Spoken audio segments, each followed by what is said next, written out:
Shalom Uvracha, mes chers amis, aujourd'hui la paracha et la Kabbalah, quelque chose d'incompréhensible qu'on a dans notre religion, qui d'ailleurs a été énormément critiqué par les missionnaires, par toute autre sorte de religions qui sont venues après la nôtre, qui ont été inventées, et qui se pose la question, comment ça se fait qu'il y a des sacrifices animaux dans notre religion? Qu'est-ce que c'est ce inyan-là de sacrifice?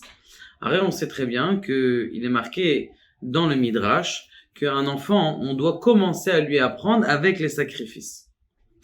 Je tiens à faire un hommage aussi à mon ancien voisin, le Rav Sandler, qui est parti avec ses deux enfants et qui est parti d'ailleurs pendant cette période-là. Et il avait justement écrit à Toulouse, dans un de ses Dvar Torah qu'il avait écrit sur un feuillet, comme quoi que quelqu'un qui se donne pour la Torah, eh bien c'est comme s'il se donnait en korban, et malheureusement voilà, il est parti pour se donner pour la Torah. Et donc un hommage à lui. Et la question qui se pose, c'est quoi ce inyan de korban? C'est quoi ce inyan de sacrifice? En quoi c'est un sacrifice? Eh bien, et ça c'est la première question. La deuxième question, a priori, on sait très bien qu'il y a tout autour de la shrita et beaucoup de dibourim. Est-ce que cet animal il est cachère, il est pas cachère? Est-ce qu'il est glatte, il est pas glatte? Est-ce qu'il y a quelque chose de spirituel, de kabbali dans le fait que cet animal-là, eh bien, on va faire la shrita et on va voir ses poumons et ils sont pas bons. Et l'autre, on va faire la shrita, on va voir que les poumons ils sont lisses et ça va être un animal qu'on a le droit de manger. Est-ce qu'il y a quelque chose de spirituel dans ça ou c'est juste la guérison? Est-ce que la guérison est bonne ou la guérison est mauvaise? Ok. Eh bien, pour essayer de comprendre tout ça, on doit savoir pourquoi vient le korban. Il y a plusieurs raisons qui viennent pour le korban, mais une des raisons, c'est pour l'expiation. Une des grandes raisons, c'est pour l'expiation. C'est vrai qu'il y a des autres korbanot, des autres sacrifices qui viennent pour remercier Akadosh Baruch Hu. Mais il y a ici une explication. Maintenant, lorsque quelqu'un fait un péché, qu'est-ce qu'il transgresse? En vérité, il transgresse plusieurs niveaux et plusieurs statosphères dans son monde. La première, c'est évidemment que, eh bien, il parle.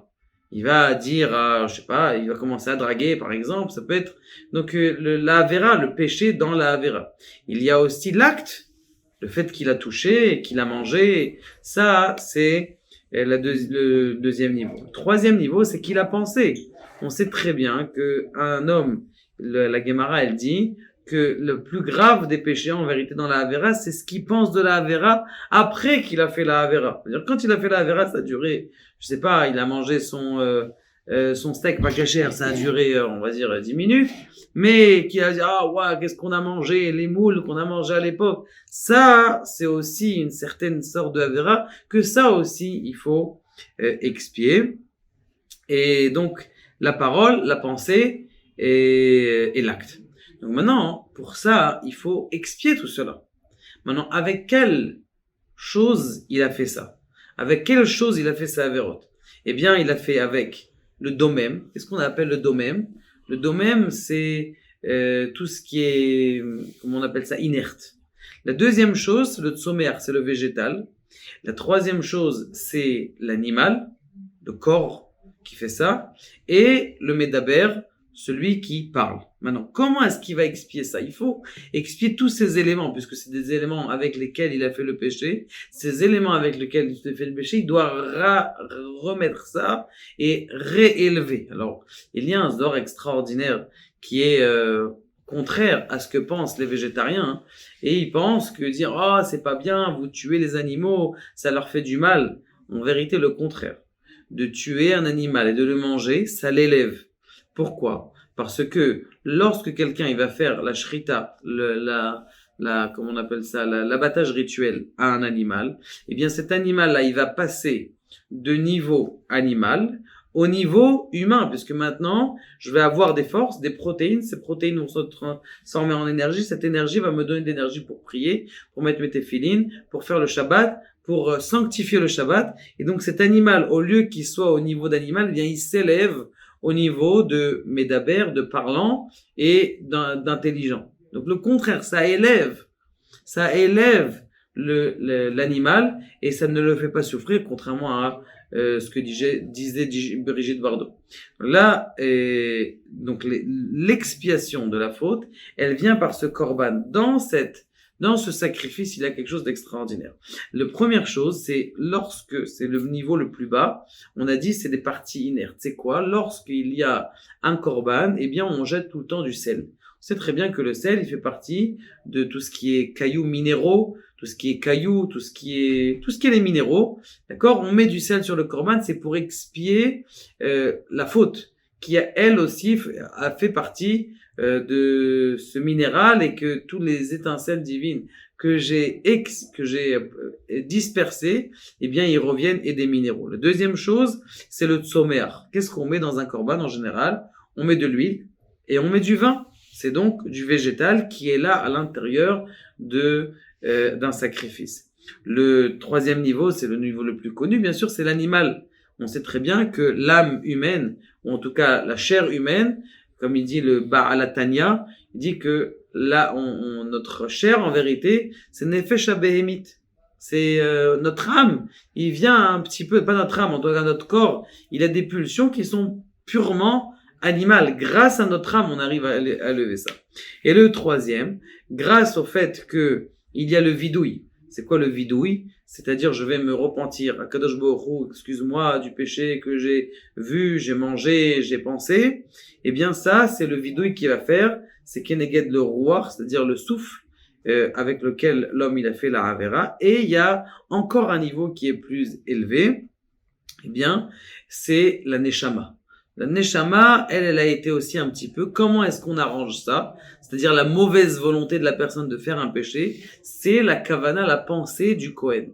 Il faut savoir quelque chose d'intéressant, c'est que si le Kohen, il a une mauvaise pensée, eh bien, il peut annuler le korban. Si par exemple, le Kohen dit, je vais faire la shrita à condition de manger à Ashdod, ou de manger à New York, cet animal, eh bien, cet animal, il est caduc. Donc ça veut dire qu'il y a cette volonté de faire bien le korban et donc ça, comme ça, c'est expié. Maintenant, il y a quelque chose de très fort aussi. Il faut savoir que lorsque on a fait un animal aujourd'hui, on a fait